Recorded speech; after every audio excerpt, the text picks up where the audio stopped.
over, and I've seen the promised land. I may not get there with you, but I want you to know tonight that we as a people will get to the promised land.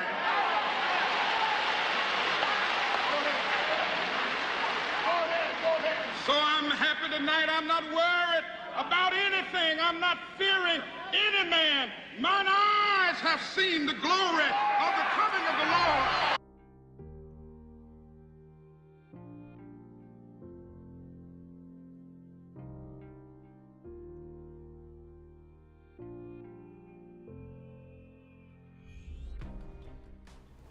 Hi, my name is Lenny Underwood. I'm a 2019 Changemaker Award recipient. Growing up, my mom was always photographing events at church and family life, so I think from a distance I admired what she was doing, and I loved the art of photography. So in high school I began taking photos for yearbook, and then that continued on in college, and that's when I really began developing my business back in 2004 as a college student. And then from there, morphed into doing weddings and events, photo shoots, headshots. So been in business 15 years as a photographer, and 2 years ago I began Upscale Socks after having a dream 4 years ago one night and remembering the dream, and so it stuck with me. So when I think about impact, I think about being committed to whatever work you're pursuing, being impeccable with your word, showing up, performing, representing yourself well. For me, keeping God first, and knowing that you're putting your best foot forward. So when I first learned that I was receiving this award, I was definitely shocked and humbled by it. But then I was thinking, well, does it come with a cash prize? I was thankful that finally I'm able to sit down and have a hot meal. Normally at events like this, I'm working and I'm usually last to be served, but it's certainly something that I appreciate and don't take for granted. I'd like to thank my Lord and Savior Jesus Christ for giving me the ability to work and be diligent at my craft and continue to grow and evolve as a business owner. I'd like to thank my family and friends and colleagues and clients and church members that are here today for supporting me along the way. I appreciate you and the love that you give on a daily basis. And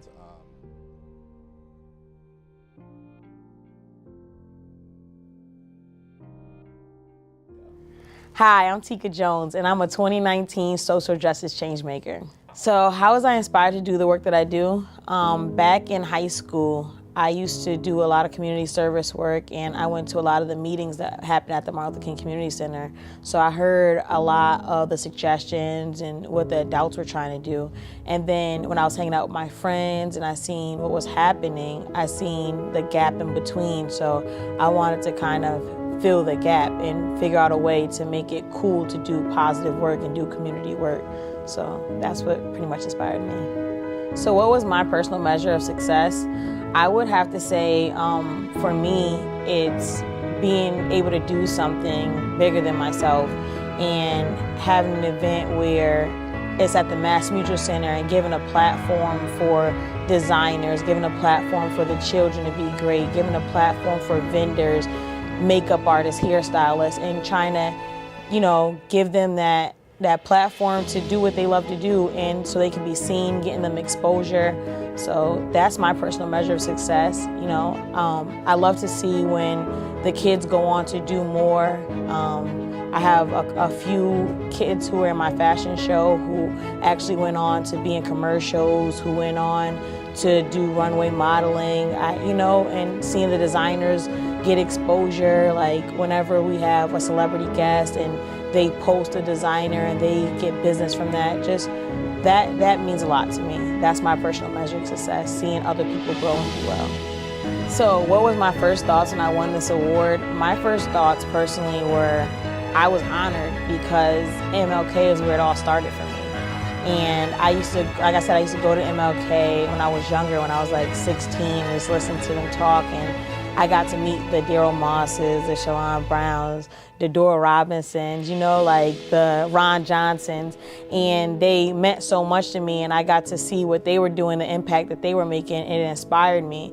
So being able to get honored by, you know, where it all started, by the people who raised me, it touched my heart pretty much. So there are a couple of acknowledgments I would like to make. I want to thank the MLK for everything they've done for me in my entire life. Of course, I want to thank my mother. I want to thank my grandparents, my family, my support system, my friends. And everybody who supported me throughout the years. I want to thank anybody who's ever sponsored me throughout the years. I just want to thank everyone because, you know, if it wasn't for you, we wouldn't even be here. So thank you.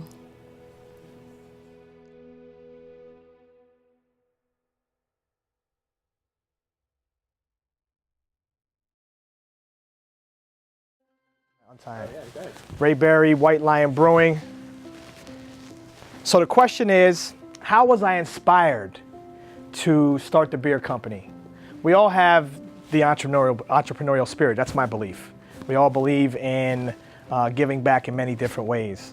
So when I worked at Mason Square Development, I helped individuals and businesses find technical assistance, live their dream, believe in their ability, and that stuck with my fabric. And then 10 years, 15 years later, I had the idea and White Lion was born. I think I got to a point, at least in my life and for the business, where it's bigger than just me, myself, and I, right? The company represents the city of Springfield, trying to leave a legacy for myself and those that come behind me and be an inspiration for others. So I'm not going to personalize it. I think it's definitely bigger than the individual. It's an honor really to, one, be a person of color, and there's very few of us in this space to, one, start a beer company, two, be one of the first beer companies since Prohibition to represent the city of Springfield, and three, to be in a position to broaden the base. We talk about economic development, job creation, bringing folks into the fold, and again, that continuum of the entrepreneurial spirit. So there may be someone on the sideline paying attention, watching, and have the courage to take that initial step to start something that they've been thinking about. This was wild. So what was the first thought when I was surprised and notified of the award? I was downtown at one of my favorite restaurants, Nadine's, and I saw a couple of community folks come in, Lorenzo and his crew, and I thought they were there for lunch, you know, normal lunch spot. And then the balloons came out and Ron Johnson came in. I was like, oh, cool, maybe they're, you know, saying hello to someone. And then they presented me with the honor. So I was very surprised because 2 days removed from that, or about a week removed from that, I was with Paul Robbins when they came into a board setting and Paul was blessed with the award. So I was very shocked, but yet very honored and humbled and very appreciative of the acknowledgement. I'm a transplant to the city of Springfield. So from day one after graduation at American International College, the community as a whole has embraced, wrapped their arms around me, welcomed me as family. Started at Mason Square Development Corporation, Cornell Lewis and his wife welcomed me as one of their own, volunteering at MLK, Dunbar, a slew of community activities, and then it just grew from there. So I'm very appreciative of all those that from day one, when I was a young 20-year-old, that took me under their wing, believed in my abilities, and continued to mentor, coach, and push me along. Just want a quick shout out to my mom. I see you, Mom, because she's gonna be in the stands. I see you, Mom. Thank you.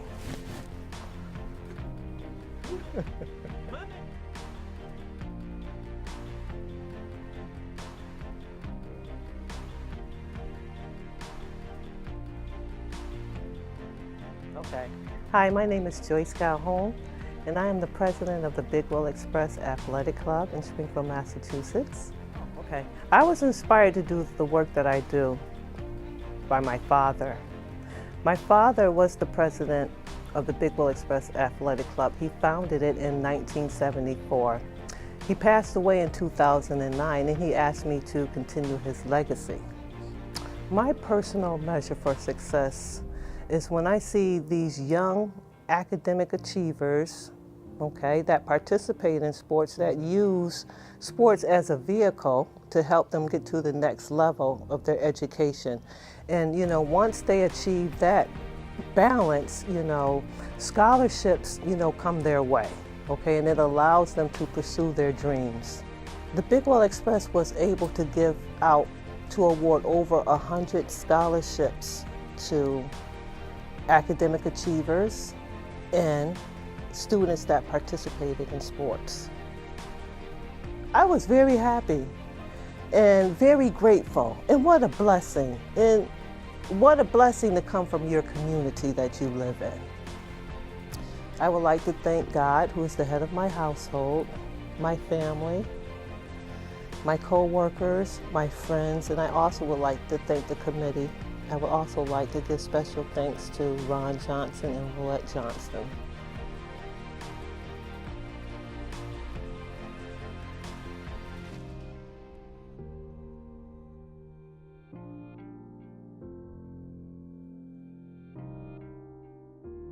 I'm Catherine Kirby, 2019 Changemaker. My inspiration is my mother, the late Sylvia Jacqueline Foster Kirby. Her legacy instilled in me a commitment for community service and to helping others. The impact is that I'm able to help youth who live in Hampden County, in the gateway cities of Springfield, Chicopee, Holyoke, and Westfield, and I'm able to help them connect with work experiences during the summer months. And we want to make sure that all youth have the opportunity to have access and to explore these exciting career pathways to help close the skills gap and the achievement gap. The personal measure of success is helping others find success.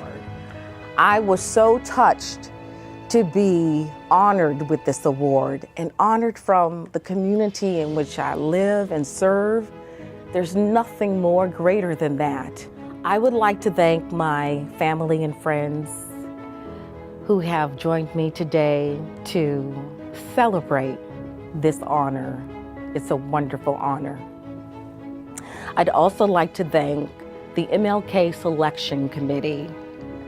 When I took a look to see who was on the selection committee, I want each and every one of you to know that I am so thankful from the bottom of my heart to each and every one of you for having faith in me. And I also would like to thank Mass Hire Hampden County Workforce Board for their support.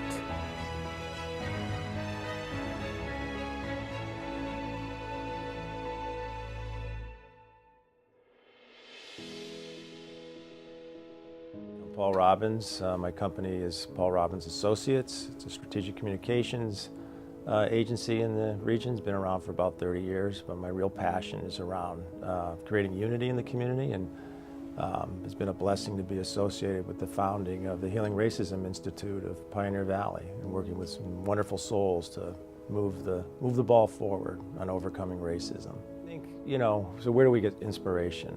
I think we probably get inspiration first from our parents. So I grew up on Baldwin Street in Springfield. It was racially, socially, economically diverse. I thought everybody lived that way.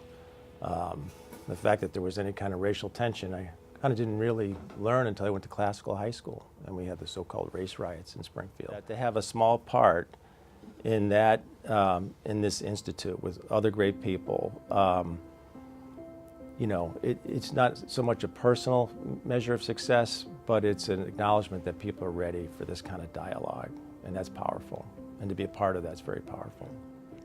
So, obviously, I was, you know, really stunned when Ron showed up with the balloons, because I have such respect for him. And reflecting a couple days after about Martin Luther King, this is an awesome human being that, you know, was on the face of the earth. Yeah, so when you think about the people that help you along the way, you have to acknowledge your family, my sisters, my parents, Nat Rutstein, who I mentioned, my wife and my kids. To do this work and to be passionate about it is not easy, and so having that kind of support, allowing someone like me to have the space to operate in an initiative such as the Healing Racism Institute, it's not easy for everybody around me. So I acknowledge and appreciate the support that allows that work to continue, because we're all in it together.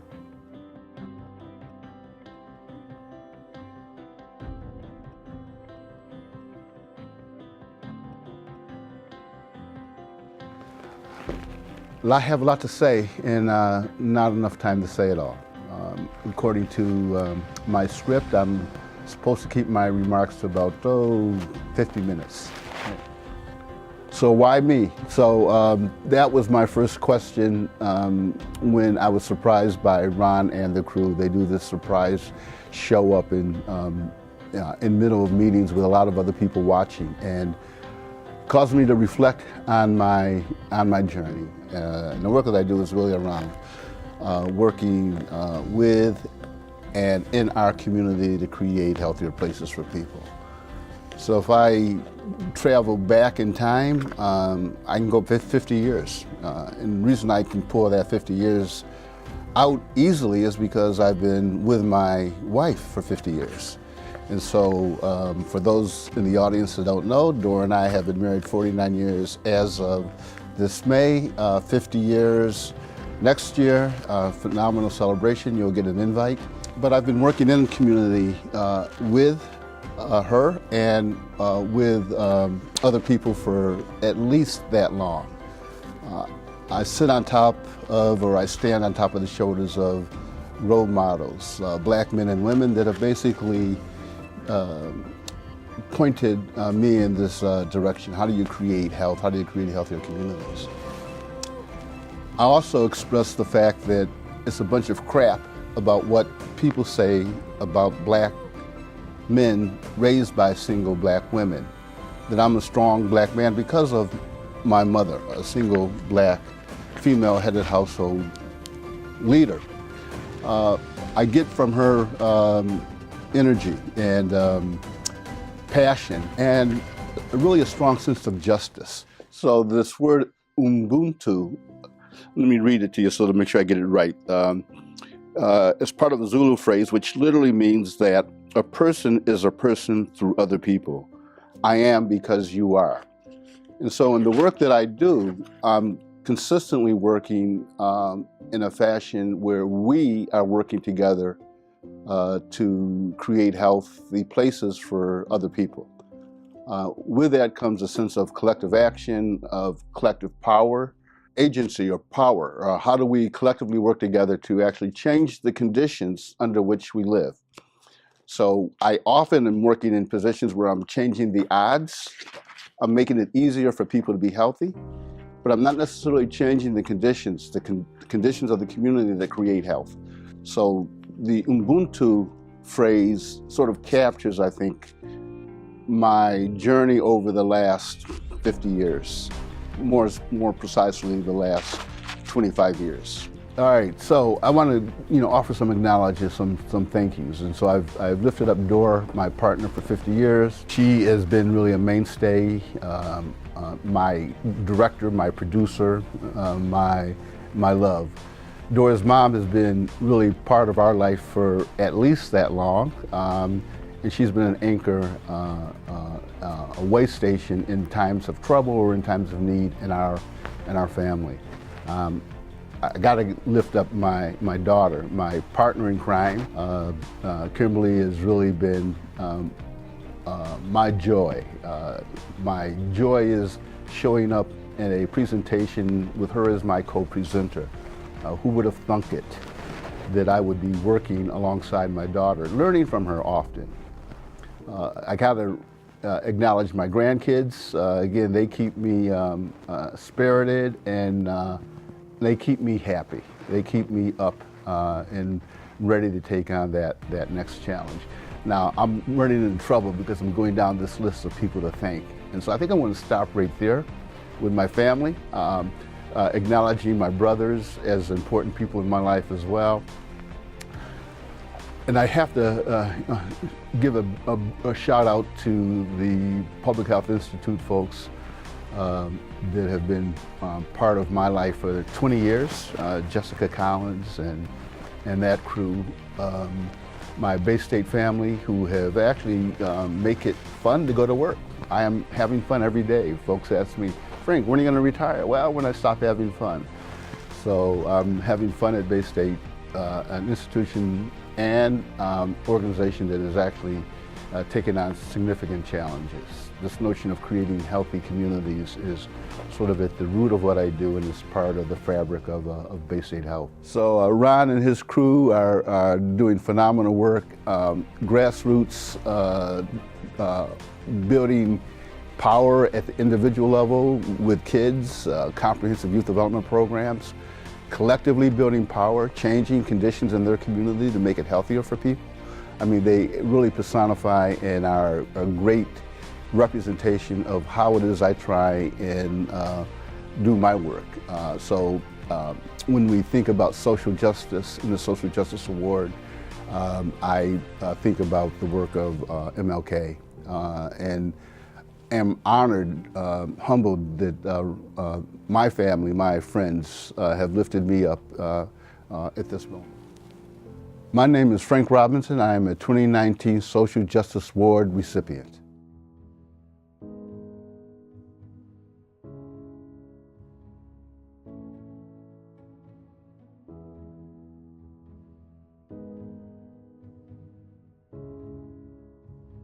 So hello, my name is Maria Ligas and I'm the Executive Director of New North Citizens Council.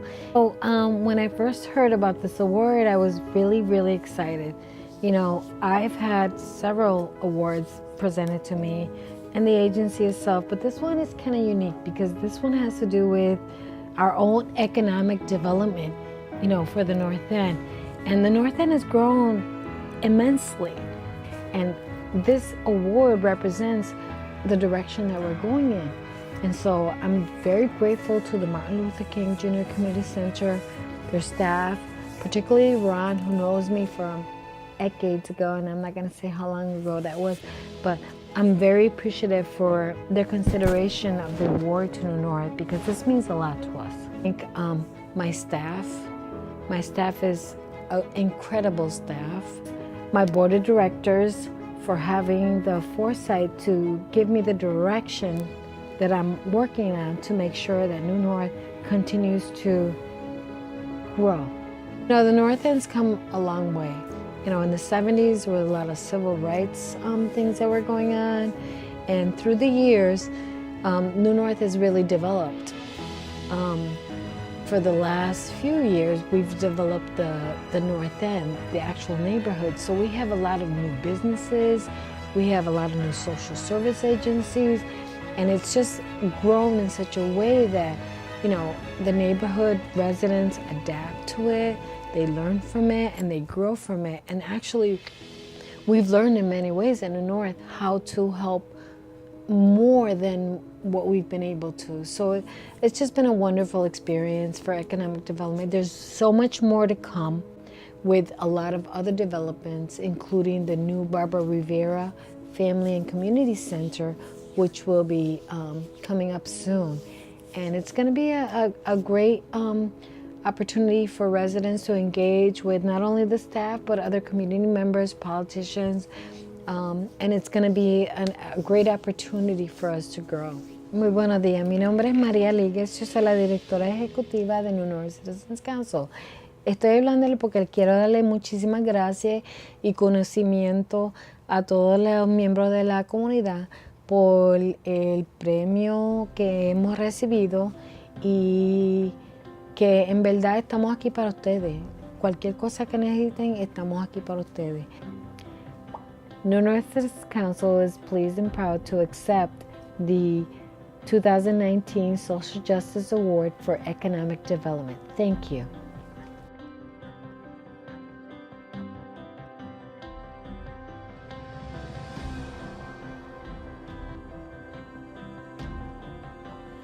Hi, I'm Bert Hansen. I'm the Director of Action-Centered Tutoring Services, and I'm happy to be here today.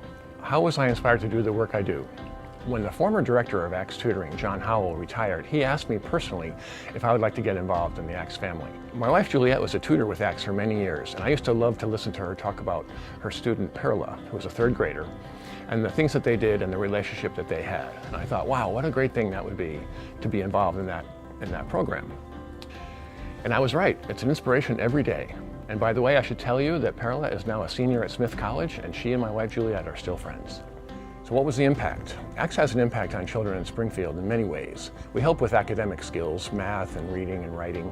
And we hear all the time from teachers and counselors and families that the kids are really benefiting from our work.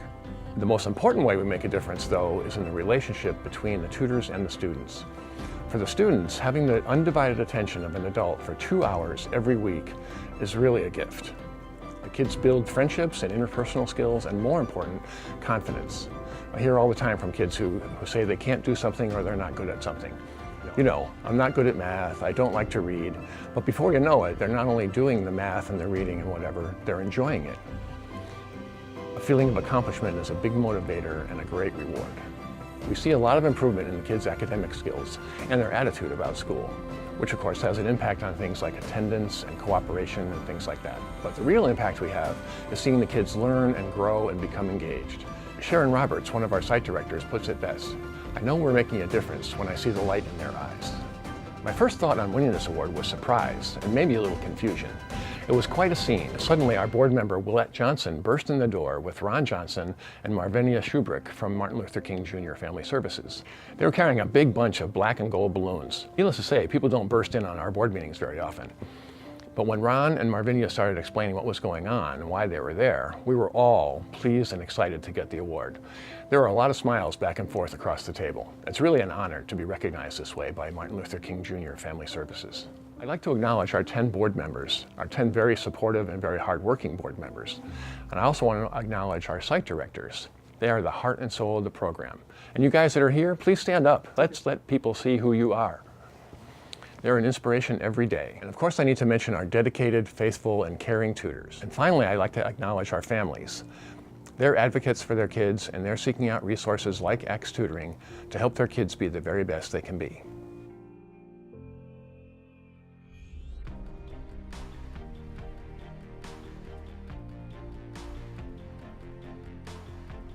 Hi, I'm Rosemary Tracy Woods, and I'm honored to be one of the 2019 award recipients for Changemakers.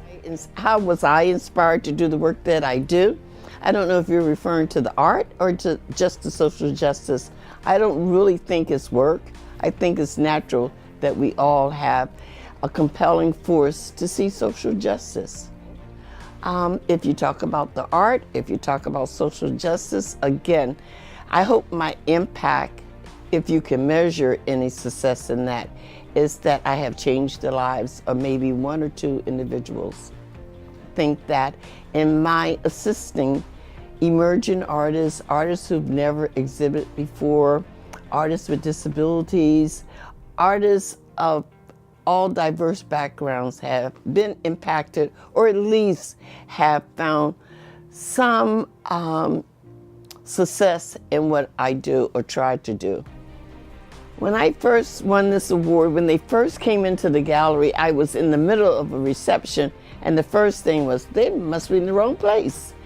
And the second thing was, me? Why me? There are so many people so deserving. I'm really, really humbled by this. I ask God each day to keep me humble, to help me, to bless me to be a blessing to someone else. That's all. I'd like to acknowledge everyone who bought a ticket and attended. I would like to acknowledge and pay tribute to my grandchildren who have really been an inspiration. I would like to acknowledge all those who've helped me to get to the point that I am now, because I did not get here by myself. I've stood on the shoulders of many, and they have been people of diverse backgrounds, all walks of life.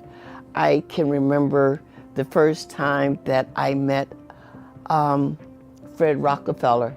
never knew he was the Fred Rockefeller, but just such a humble man.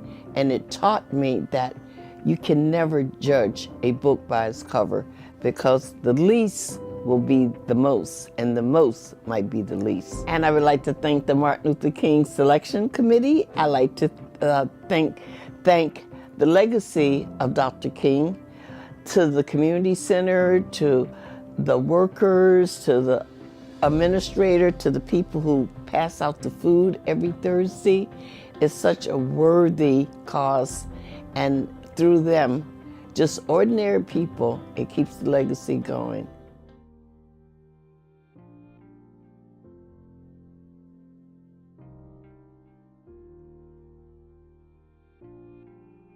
Benjamin Swan, and I appreciate the honor of having received the Lifetime Achievement Award from the Martin Luther King Jr. Family Service.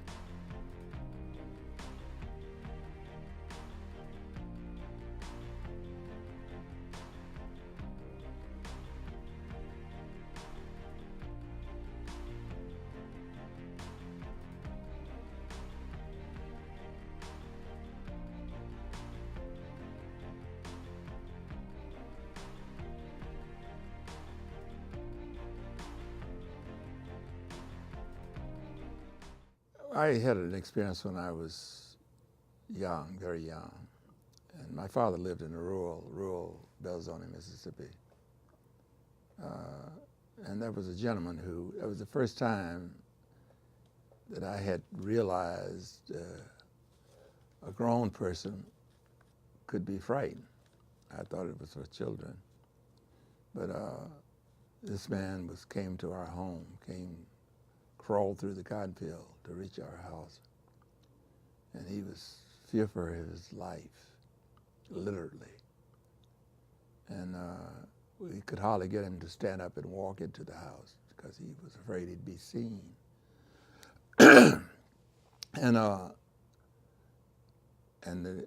He stayed inside, hid in the side of our house until darkness. My father drove him away to the next town where he could get a train out of Mississippi.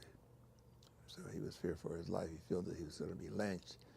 And I wanted to find out what it was all about, and I was told that he had dared ask a question about the price of the cotton that he had harvested. He had worked all year to harvest, and the plantation owner had sold the cotton, and he wanted to know how much per pound,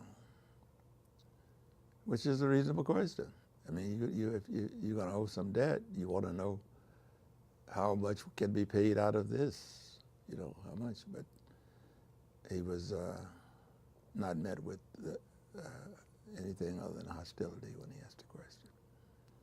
So that was something that I needed to work toward changing. I want to take this opportunity to thank Ron Johnson, his staff, the Martin Luther King Jr. Family Service Center, and all the staff there, and all the people who were involved in making my name come forward for the award. I'm deeply humbled and thankful to you. I hope that my involvement has made things just a little bit better for somebody, and I trust that it has. My mother used this, and I suspect I'm not sure who she got it from. I wasn't sure it was from Shakespeare. But she said, a coward dies many deaths. A brave man dies but once. This is in Liberia.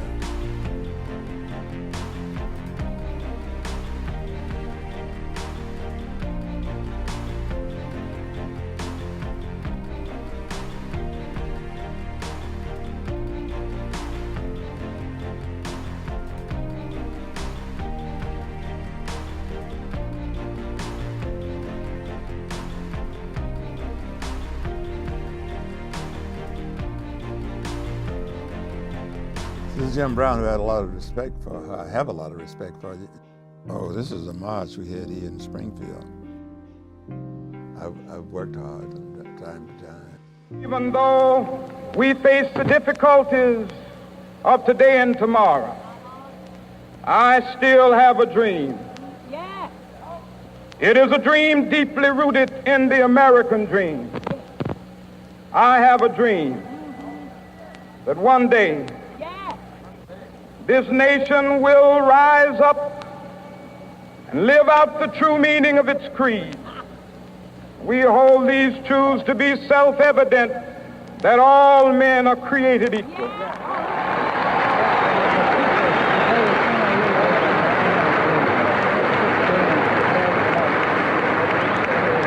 have a dream that one day on the red hills of Georgia, the sons of former slaves and the sons of former slave owners will be able to sit down together at the table of brotherhood. I have a dream.